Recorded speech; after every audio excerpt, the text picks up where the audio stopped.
Having run through different yards and side streets, Pierre got back with his little burden to the Gruzinski garden at the corner of the Povarskoy. He did not at first recognize the place from which he had set out to look for the child, so crowded was it now with people and goods that had been dragged out of the houses. Besides Russian families who had taken refuge here from the fire with their belongings, there were several French soldiers in a variety of clothing. Pierre took no notice of them. He hurried to find the family of that civil servant in order to restore the daughter to her mother and go to save someone else. Pierre felt that he had still much to do and to do quickly. Glowing with the heat and from running, he felt at that moment more strongly than ever the sense of youth, animation, and determination that had come on him when he ran to save the child. She had now become quiet and, clinging with her little hands to Pierre's coat, sat on his arm gazing about her like some little wild animal. He glanced at her occasionally with a slight smile. He fancied he saw something pathetically innocent in that frightened, sickly little face. He did not find the civil servant or his wife where he had left them. He walked among the crowd with rapid steps, scanning the various faces he met. Involuntarily he noticed a Georgian or Armenian family consisting of a very handsome old man of Oriental type, wearing a new, cloth-covered, sheepskin coat and new boots, an old woman of similar type, and a young woman.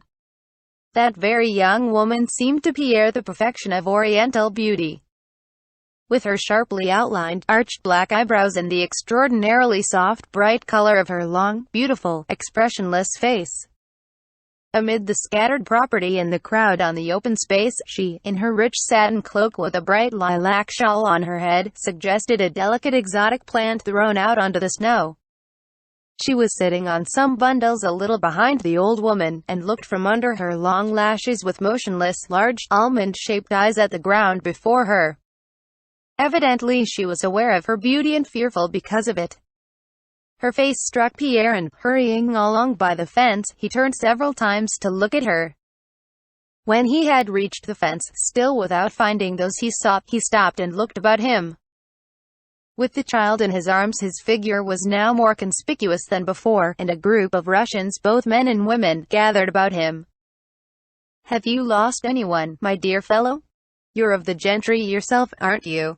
Whose child is it?" they asked him. Pierre replied that the child belonged to a woman in a black coat who had been sitting there with her other children, and he asked whether anyone knew where she had gone. "Why, that must be the Anfarevs," said an old deacon, addressing a pockmarked peasant woman. "Lord have mercy, Lord have mercy," he added in his customary bass. "The Anfarevs? No," said the woman. "They left in the morning. That must be either Mary Nikolaevna's or the Ivanovs." Single quote. "He says a woman, and Mary Nikolaevna is a lady," remarked a house serf. "Do you know her? She's thin, with long teeth," said Pierre. "That's Mary Nikolaevna. They went inside the garden when these wolves swooped down," said the woman, pointing to the French soldiers. "Oh Lord, have mercy," added the deacon. "Go over that way, there. It's she." "She kept on lamenting and crying," continued the woman. "It's she. Here, this way." Single quote. But Pierre was not listening to the woman. He had for some seconds been intently watching what was going on a few steps away. He was looking at the Armenian family and at two French soldiers who had gone up to them. One of these, a nimble little man, was wearing a blue coat tied round the waist with a rope. He had a nightcap on his head and his feet were bare. The other, whose appearance particularly struck Pierre, was a long, lank, round-shouldered, fair-haired man, slow in his movements and with an idiotic expression of face. He wore a woman's loose gown of frieze blue trousers, and large torn Hessian boots. The little barefooted Frenchman in the blue coat went up to the Armenians and, saying something, immediately seized the old man by his legs, and the old man at once began pulling off his boots. The other in the frieze gown stopped in front of the beautiful Armenian girl and with his hands in his pockets stood staring at her, motionless and silent. "Here, take the child," said Pierre peremptorily and hurriedly to the woman, handing the little girl to her. "Give her back to them, give her back." he almost shouted, putting the child, who began screaming, on the ground, and again looking at the Frenchman and the Armenian family. The old man was already sitting barefoot. The little Frenchman had secured his second boot and was slapping one boot against the other. The old man was saying something in a voice broken by sobs. But Pierre caught but a glimpse of this. His whole attention was directed to the Frenchman in the frieze gown, who meanwhile, swaying slowly from side to side, had drawn nearer to the young woman and, taking his hands from his pockets, had seized her by the neck. The beautiful Armenian still sat motionless and in the same attitude, with her long lashes drooping as if she did not see or feel what the soldier was doing to her. While Pierre was running the few steps that separated him from the Frenchman, the tall marauder in the frieze gown was already tearing from her neck the necklace the young Armenian was wearing, and the young woman, clutching at her neck, screamed piercingly. "Let that woman alone!" exclaimed Pierre hoarsely in a furious voice, seizing the soldier by his round shoulders and throwing him aside. The soldier fell, got up, and ran away. But his comrade, throwing down the boots and drawing his sword, moved threateningly toward Pierre.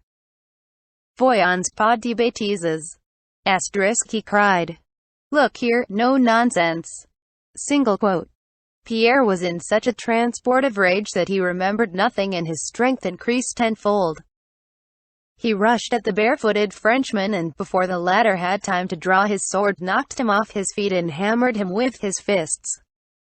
Shouts of approval were heard from the crowd around, and at the same moment a mounted patrol of French Uhlans appeared from round the corner.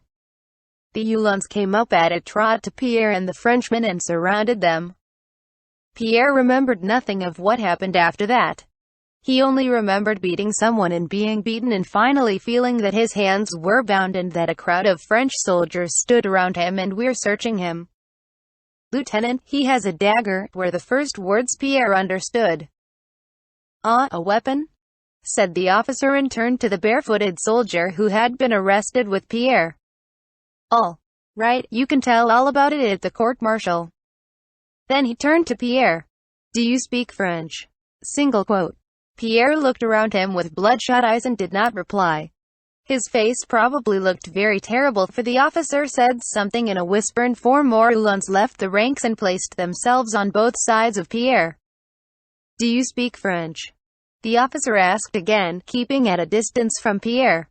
"Call the interpreter." A little man in Russian civilian clothes rode out from the ranks, and by his clothes and manner of speaking Pierre at once knew him to be a French salesman from one of the Moscow shops. "He does not look like a common man," said the interpreter, after a searching look at Pierre. "Ah, he looks very much like an incendiary," remarked the officer. "And ask him who he is," he added. "Who are you?" asked the interpreter in poor Russian. "You must answer the chief." "I will not tell you who I am. I am your prisoner, take me," Pierre suddenly replied in French. Muttered the officer with a frown. "Well then, march." A crowd had collected round the Uhlans. Nearest to Pierre stood the pockmarked peasant woman with the little girl, and when the patrol started she moved forward. "Where are they taking you to, you poor dear?" said she. "And the little girl, what am I to do with her if she's not theirs?" said the woman. "What does that woman want?" asked the officer. Pierre was as if intoxicated. His elation increased at the sight of the little girl he had saved. "What does she want?" he murmured. "She is bringing me my daughter whom I have just saved from the flames," said he. "Goodbye." And without knowing how this aimless lie had escaped him, he went along with resolute and triumphant steps between the French soldiers. The French patrol was one of those sent out through the various streets of Moscow by Duronel's order to put a stop to the pillage, and especially to catch the incendiaries who, according to the general opinion which had that day originated among the higher French officers, were the cause of the conflagrations. After marching through a number of streets, the patrol arrested 5 more Russian suspects. A small shopkeeper, 2 seminary students, a peasant, and a house serf, besides several looters. But of all these various suspected characters, Pierre was considered to be the most suspicious of all. When they had all been brought for the night to a large house on the Zubov rampart that was being used as a guardhouse, Pierre was placed apart under strict guard.